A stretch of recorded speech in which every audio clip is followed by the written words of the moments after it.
Injil Yohanes pasal 21 ayat 15 hingga ayatnya yang ke-19. Demikian sabda Tuhan. Gembalakanlah domba-dombaku. Sesudah sarapan Yesus berkata kepada Simon Petrus, Simon anak Yohanes, apakah engkau mengasihi aku lebih daripada mereka ini? Jawab Petrus kepadanya, benar Tuhan, engkau tahu bahwa aku mengasihi engkau. Kata Yesus kepadanya, gembalakanlah domba-dombaku. Kata Yesus kepadanya untuk kedua kalinya, Simon anak Yohanes, apakah engkau mengasihi aku? Jawab Petrus kepadanya, benar Tuhan, engkau tahu bahwa aku mengasihi engkau. Kata Yesus kepadanya, gembalakanlah domba-dombaku. Kata Yesus kepadanya untuk ketiga kalinya, Simon anak Yohanes, apakah engkau mengasihi aku?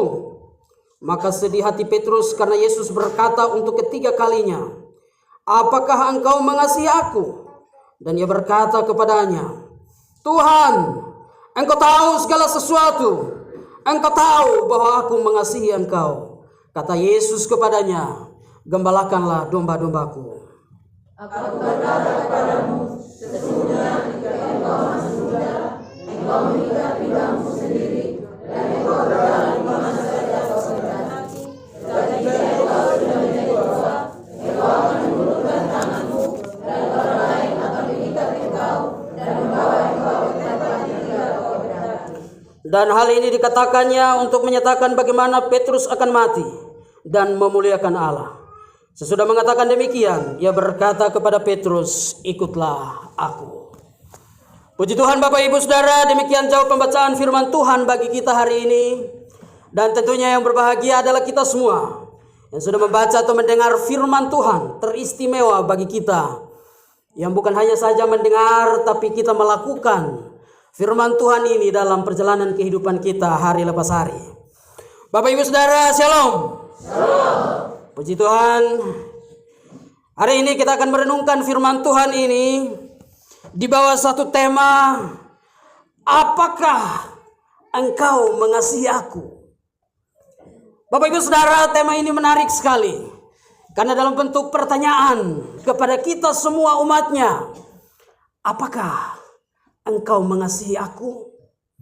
Bapak Ibu Saudara, tema ini adalah bentuk pertanyaan dari Yesus kepada seorang murid Yesus yang bernama siapa? Simon Petrus. Pertanyaan ini diberikan ketika Yesus menampakkan dirinya untuk ketiga kalinya kepada murid-murid.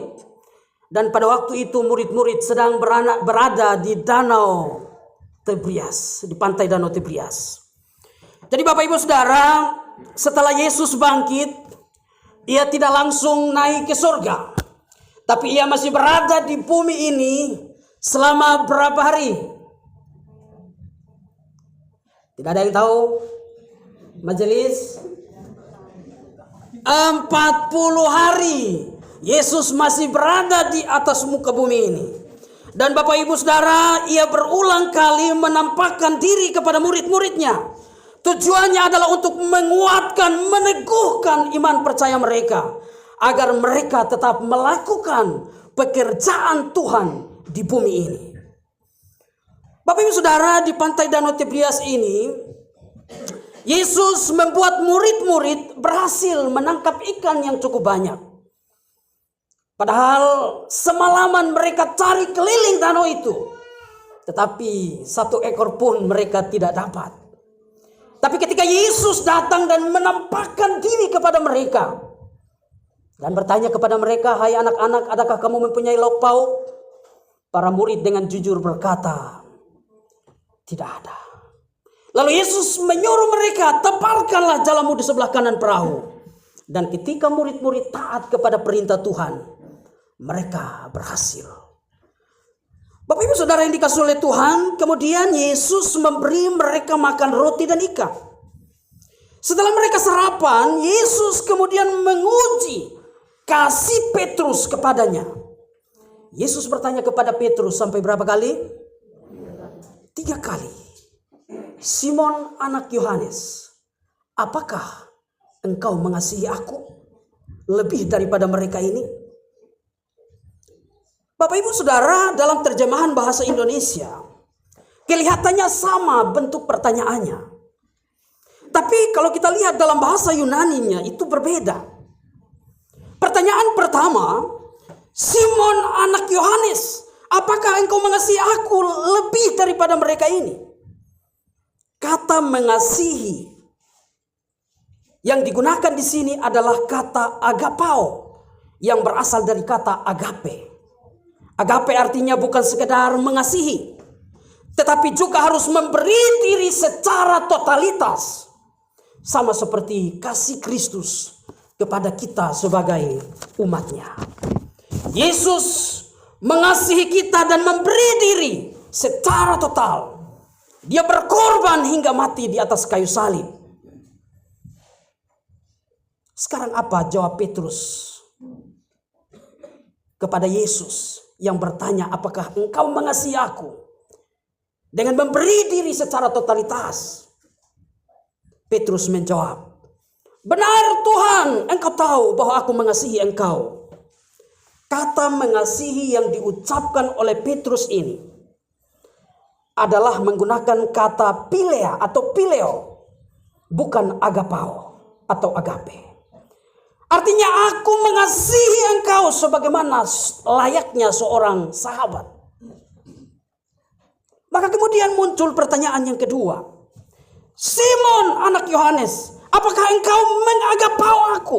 Apakah engkau mengasihi aku? Dan memberi diri secara totalitas. Jawaban Petrus masih sama. Benar Tuhan, engkau tahu bahwa aku mengasihi engkau layaknya seorang sahabat. Maka muncul pertanyaan yang ketiga. Simon anak Yohanes, apakah engkau mengasihi aku? Kata mengasihi di pertanyaan yang ketiga ini berbeda dengan pertanyaan pertama dan kedua. Kalau pertanyaan pertama dan kedua Tuhan Yesus menggunakan kata agapao atau kata agape. Tetapi di pertanyaan ketiga Tuhan Yesus menggunakan kata pilea atau pileo. Apa maksudnya? Apa artinya? Bapak Ibu Saudara, Yesus ingin berkata kepada Petrus, oke Petrus, baik Petrus, kalau engkau tidak mengasihi aku dan memberi diri secara totalitas, apakah benar engkau mau mengasihi aku layaknya seorang sahabat? Sedih hati Petrus, menangis dia. Bapak Ibu Saudara, mengapa Petrus sedih lalu menangis? Bukan hanya karena Yesus sudah bertanya 3 kali. Bukan juga karena Yesus ketika menderita Petrus menyangkalnya 3 kali. Tetapi Bapak Ibu Saudara, Petrus sedih dan menangis karena Yesus menurunkan tingkat kasih yang ia minta. Awalnya Yesus meminta Petrus untuk mengasihinya dengan kasih agape. Tetapi sampai di pertanyaan ketiga Tuhan Yesus menurunkan dari kasih yang paling tinggi kepada kasih hanya sebagai seorang sahabat. Sedih Petrus dan menangis. Bapak Ibu Saudara yang dikasihi oleh Tuhan, Petrus sedih dan menangis, lalu kemudian ia memberi jawab kepada Yesus. Tuhan, engkau tahu segala sesuatu. Engkau tahu bahwa aku mengasihi engkau. Artinya Petrus ingin berkata kepada Yesus, Tuhan, ini kemampuanku mengasihi engkau. Aku tidak setara dengan engkau mengasihi aku. Engkau mengasihi aku dengan kasih yang paling tinggi, kasih agape. Tapi aku hanya bisa mengasihi engkau dengan kasih seorang sahabat. Bapak Ibu Saudara yang dikasihi oleh Tuhan, Petrus ingin berkata kepada Yesus, aku tidak bisa setara dengan engkau mengasihi aku. Engkau mengasihi aku dengan memberi diri secara totalitas, dengan kasih agape. Tapi aku hanya bisa mengasihi engkau seperti seorang sahabat kasih Phileo. Bapak Ibu kekasih Tuhan, selain pertanyaan Yesus sampai 3 kali, ada juga perintah Yesus kepada Petrus sampai 3 kali. Yaitu gembalakanlah domba-dombaku. Bapak Ibu Saudara, ketiga pertanyaan ini juga tidak sama. Perintah pertama dan ketiga, kata gembalakanlah ini menggunakan kata bosko, yang artinya hanya memberi makan domba-domba. Sementara perintah yang kedua, kata gembalakanlah ini menggunakan kata poimen. Artinya seluruh tanggung jawab dalam penggembalaan terhadap domba-domba harus dilakukan secara totalitas, harus dilakukan secara penuh, tidak setengah-setengah. Misalnya ketika domba-domba hendak keluar dari kandang, maka sang gembala itu harus menghitung supaya mengetahui berapa jumlah daripada domba-domba itu. Kemudian menuntun mereka ke padang rumput yang hijau, memberi mereka minum. Kalau ada yang sakit dirawat. Lalu ketika sore hari domba-domba itu mau masuk kembali ke kandang, dihitung lagi. Siapa tahu ada yang kurang, ada yang hilang, ada yang sakit, dan lain sebagainya. Artinya Bapak Ibu Saudara, dalam pelayanan kepada jemaat Tuhan, jangan hanya kasih beri makan firman. Jangan hanya satu tugas, tetapi harus bertanggung jawab penuh dalam seluruh bentuk pelayanan. Mengetahui dengan benar dan memastikan bahwa jemaat Tuhan benar-benar berada di dalam pemeliharaan Sang Gembala. Bapak Ibu kekasih Tuhan, selanjutnya bagian terakhir ayat 18 sampai ayat 19. Ini adalah nubuat tentang kematian daripada Petrus.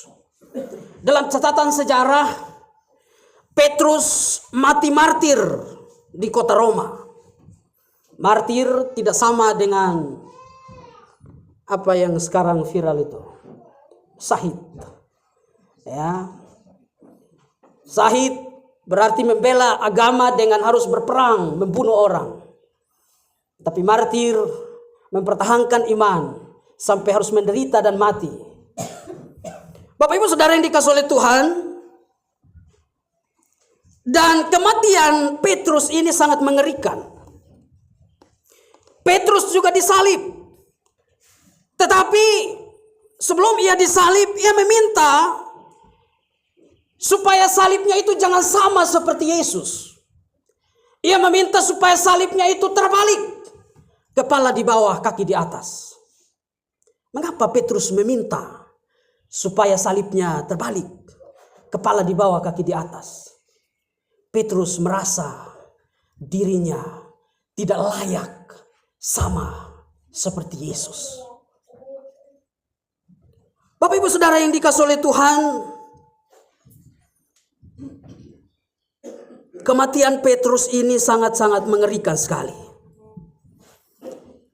Dalam firman Tuhan yang kita pelajari tadi, kita mendengar bahwa Petrus hanya bisa mampu mengasihi Yesus dengan kasih seorang sahabat. Tetapi kemudian setelah ketika Yesus bangkit dari antara orang mati dan menampakkan diri kepada mereka, ada perubahan yang luar biasa dalam pelayanan. Sebelumnya kita tahu Petrus telah menyangkal Yesus sampai 3 kali. Tetapi kemudian ada perubahan secara totalitas. Dan kita ingat ketika hari Pentakosta, para murid diperlengkapi dengan Roh Kudus. Maka ketika Petrus bangkit berdiri dan berkhotbah saat itu, 3.000 orang bertobat. Lalu dalam pelayanan Petrus juga setia dan taat sampai mati martir. Bapak Ibu Saudara, hanya dengan kasih Pileo, ia kemudian mengasihi Yesus sampai mati dengan cara yang mengerikan. Bapak Ibu Saudara yang dikasihi oleh Tuhan, artinya ada perubahan yang luar biasa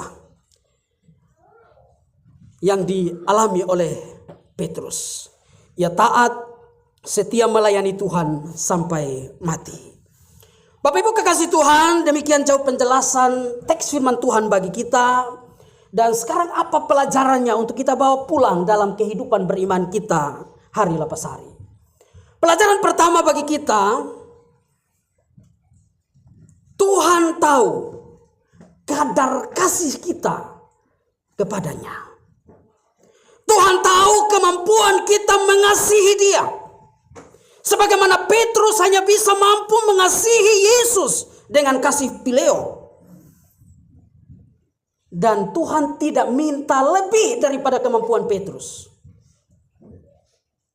Demikian juga dengan kita sebagai umatnya. Seberapa besar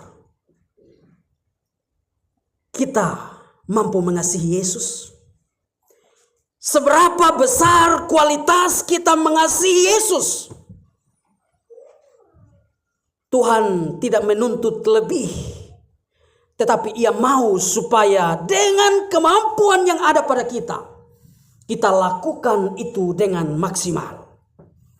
Bapak Ibu kekasih Tuhan, saya tidak tahu sudah berapa lama gereja ini berdiri. Saya tidak tahu berapa lama Bapak Ibu Saudara telah menjadi orang Kristen. Ada yang mungkin sudah lama sekali, ada yang sejak lahir, ada yang mungkin baru percaya. Pertanyaannya adalah seberapa besar kasih kita kepada Tuhan? Apakah kita mampu mengasihi Yesus dengan kasih agape? Ataukah kita sama seperti Petrus yang hanya mampu mengasihi Yesus dengan kasih Pileo? Bapak Ibu kekasih Tuhan, dalam firman Tuhan ini Tuhan tidak menuntut Petrus lebih dari kemampuannya. Tapi Ia mau supaya kasih kita kepadanya bukan sekedar kata-kata, tetapi kasih harus kita wujudkan dalam tindakan hidup sehari-hari. Pada waktu kita di CD, kita mengaku percaya, berjanji untuk setia. Setiap hari Minggu kita mengucapkan pengakuan iman kita kepada Tuhan. Bapak Ibu, seharusnya setiap pengakuan percaya kita itu membuat kita mempercayakan seluruh totalitas hidup kita kepadanya. Seharusnya setiap pengakuan kita membuat kita lebih sungguh-sungguh mengasihi Yesus dalam hidup kita. Bapak Ibu kekasih Tuhan, seberapa besar kasih kita kepada Tuhan, itu juga yang akan membuat kita bertahan dalam iman ketika kita diperhadapkan pada persoalan hidup. Tapi apabila kita tidak punya kasih kepada Tuhan, maka kita akan selalu khawatir, takut, tidak punya harapan akan masa depan. Bapak Ibu kekasih Tuhan, kenikmatan dunia saat ini begitu besar, menggoda kita. Dan kalau kita tidak sungguh-sungguh mengasihi Yesus, kita bisa menyangkalnya. Bahkan bukan hanya menyangkal, tapi kita juga bisa menjual Yesus. Kenyataan hari-hari ini banyak Bapak Ibu kekasih Tuhan. Orang bisa menjual Yesus karena pasangan hidup. Orang bisa menjual Yesus karena jabatan. Orang bisa menjual Yesus karena untuk mendapatkan kekayaan, harta di dunia ini.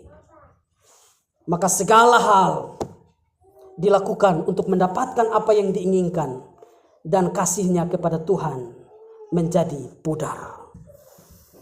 Bapak Ibu kekasih Tuhan, itu poin yang pertama. Sekarang poin yang kedua, kita belajar. Kasih kita kepada Tuhan harus diwujudkan dengan melakukan perintah-perintahnya. Dalam firman Tuhan ini apa perintah Tuhan? Gembalakanlah domba-dombaku. Artinya kita mewujudkan kasih kita kepada Tuhan dengan tetap menjadi orang kepercayaan Tuhan. Apapun yang Tuhan percayakan kepada kita. Apakah itu kita hanya sebagai jemaat biasa? Apakah itu kita sebagai suami? Apakah itu kita sebagai istri? Apakah itu kita sebagai anak-anak? Apapun jabatan kita, kita harus bertanggung jawab sebagai pelayanan kita kepada Tuhan dan untuk kemuliaan Tuhan. Kolose 3 ayat 23 firman Tuhan berkata begini. Apapun juga yang kamu perbuat, perbuatlah dengan segenap hatimu seperti untuk Tuhan dan bukan untuk manusia. Jadi apapun profesi kita saat ini, mari kita belajar untuk bertanggung jawab melakukannya dengan takut akan Tuhan. Bagi kita sebagai hamba-hamba Tuhan, pendeta, vikaris, guru Injil, Bapak Ibu, penatua, diaken, mari kita belajar dari firman Tuhan ini. Untuk kita melakukan setiap pelayanan yang Tuhan percayakan kepada kita. Menggembalakan domba-dombanya Tuhan dengan penuh tanggung jawab. Bukan setengah-setengah. Bukan hanya memberi makan. Tetapi bertanggung jawab atas seluruh kehidupan umat. Melakukan perkunjungan, mendoakan, kelihatannya itu bagian-bagian kecil. Tapi itu sangat bernilai di hadapan Tuhan. Jadi bukan hanya kita datang khotbah lepas, terserah dia mau hidup sendiri, terserah. Tapi harus ada pendampingan terus-menerus. Bapak Ibu kekasih Tuhan, bagi kita sebagai jemaat, firman Tuhan ini kita digambarkan sebagai domba. Domba itu terkenal lemah, mudah tersesat, dan tidak memiliki pertahanan diri yang kuat. Karena itu bagaimana caranya kita mengasihi Yesus? Bapak Ibu kekasih Tuhan, kita harus memiliki kebergantungan total kepada Yesus, Sang Gembala yang baik. Taat dan setia mengikuti Yesus sampai akhir hidup kita. Tuhan memberkati kita dengan firman-Nya. Amin.